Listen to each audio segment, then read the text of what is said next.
So as I mentioned, the rising budgets were a real concern with the states. And so they were trying to cut back on the Medicaid spending that was going towards nursing homes. One of the ways to do this was by requiring certificates of need. And a certificate of need is something that needs to be obtained in order to have permission to either build a new nursing home or to expand it. Right? So these states, if you wanted to build a new nursing home or do this, you need to have this certificate. And it's called certificate of need because one of the main things you need to show is that there is a need for it, or there's the most need.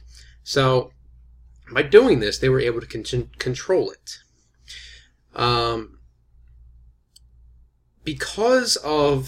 So what this did then was it created a limited amount of supply.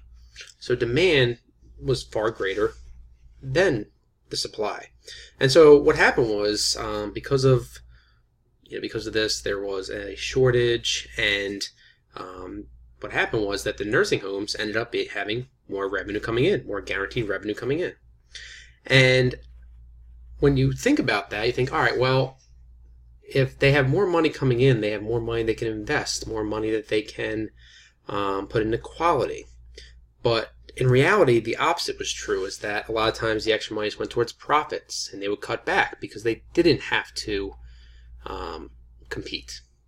Now, the competition for this was for the certificates, not for the patients. Because there was a limited amount of beds that this created, so once the competition went on, they didn't need to compete for patients anymore because we had this shortage. So once they got the certificate, they got all they needed. Right? They didn't need to, because there was a waiting list. Once a bed opened up, it would get filled. And so they didn't have to actually compete for the patients. And this is the problem, because they didn't have to do things that would happen in other businesses where you're competing with others. Okay, they didn't have to put money in the quality. They didn't have to be the best. And so the result of these, from a state's perspective, from a government perspective, was what they hoped. So certificates of need did help to bring down the percentage of states' budgets that were from Medicaid. So it did that. So they won. The builders, the ones who obtained the certificates, they also won. Because once they got it, they would have, because there was a limited amount of supply, they could charge higher prices, they have guaranteed beds getting filled, and so they made more money, so they won. So who really paid for this? The people that actually paid for it were A, the people who went into the nursing homes because of the decreased quality, and B, the family members of those who had to be on waiting lists because they were created from the certificates, because they then had to use their time to care for these individuals. Now, what was some of the other results? Yes, the spending was down on state budgets, but the other evidence has showed that this created a shortage of beds, as evident by the states that require these certificates of need tended to have longer waiting lists for the beds. So another way that states trying to cut back on another issue was that with the Medicaid patients, or with the Medicaid individuals that were in the nursing homes, they tended to be discriminated against in a way. So from a business perspective, if you want to maximize your profits, one of the things you want to try to do is cut back on your costs. So with the Medicaid patients, they were getting a set amount per individual per day. Well, the issue was that not all of these patients who needed nursing homes had the same needs. And so what they would do then was they would look at it and figure out which patients were going to be the most expensive versus the least. And so what tended to happen was that these high cost patients would be denied and they would bring in the lower cost ones who didn't need it as badly.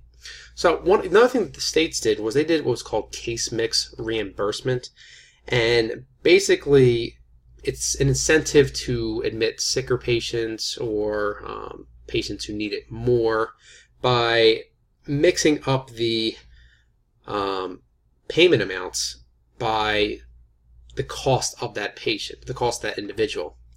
Now, a lot of these were done by what are called ALDs, activities of daily living. And basically, when a patient was brought in and admitted, it would be determined, the intensity of the different types of services with things like bathing, toileting, transferring, feeding. And the idea is that the more it costs to treat the patient, the more they would be given in order to reimburse for that. And this just kind of shows the same thing where some people in nursing homes need more therapy visits than others. And so what would happen then is that the nursing homes would be tending to admit people who are more in the lower end, needed less therapy visits, right? And excluding more of the higher cost ones. When we talk about nursing homes, we talk about the high cost of it. So here's something that's very big. Long-term care is not medical care. It's not. You have long-term care and you have medical care, acute medical care. They're completely separate. Why? Money. Okay? Money, money, money. If long-term care were considered to be medical care, then your health insurance would have to pay for it. So health insurance premiums, as high as they are today, would be even higher. So, okay, we don't want that, so it can't be covered. Now, an alternative to this is what's called long-term care insurance. This is like medical insurance, but you're buying it because you need long-term care. And the incentives are there to prevent from this, but for the most part, long-term care is not nowhere near as popular as medical care, and many people don't buy it. So you might think to yourself, well, wait a second. Nursing homes can be expensive. Okay. So why not get this long-term care insurance in case I need it? There's a few reasons. So a couple is that, one, the incidence of long-term care is less random than acute illness. Okay. So you buy medical insurance because it's highly volatile. Your probabilities of getting sick, you don't know when, you don't know how much. So there's a lot of variation in there. With long-term care, on the other hand, you know pretty well if and when you're going to need it. Some other issues is that it must be purchased pretty far in advance, so you can save as another alternative. The biggest reason, however, is that Medicaid is there. If you need long-term care, you can get it with Medicaid. So because that safety net is there, there's less incentive. Now, the other issue is that with the long-term care insurance is that a lot of times to get the benefits you need to be admitted to a nursing home, which for the reasons discussed are not the best places, so most people try not to be there to get there.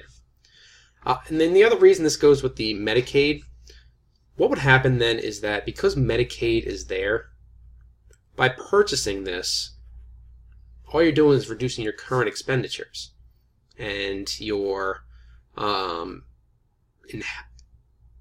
so it'll help that, but it won't really help you as much as far as paying the premiums. Okay. So, because again, the Medicaid is there. So for all these reasons, it's not quite as popular, and most people don't buy it. Now, so far, I've talked mostly about nursing homes and at-home care. In reality, there's a lot of places broadly put together as continuing care, retirement communities, assisted living facilities. These are places where Medicaid will not be taken, but they are better alternatives than nursing homes. So these are places that will have better, more social interaction. They'll have better food, better rooms, and it's kind of the middle ground in there. It's much more pleasant, but very, very expensive. It's very expensive. Sometimes you need to pay hundreds of thousands of dollars just to get in, plus thousands more a month just for maintenance and food. Now, yes, they sound good, but the issue is money. And when it comes down to it, people don't save that much money. And so if you look at average income, or let's look at average wealth level. So you can see that the median, let's look at the average. The average goes up pretty quickly. But the problem is that average tends to be skewed. Because if you look at the median, which is where 50% of the population has less and 50% has more, the median is significantly less. Okay. So, for example, 65 to 74, the average is a little over $1 million. But the median is only $239,400. So half the population has less than that amount of wealth. Okay. And the reason why is that you have a group who have a very large portion of the money, and then you have a large group who has a relatively small portion of it. Right? So the availability, even though these continuing care facilities, assisted living facilities are better options, the expense and the fact that most people don't have the savings necessary make it very, very difficult of an option, even though it's there.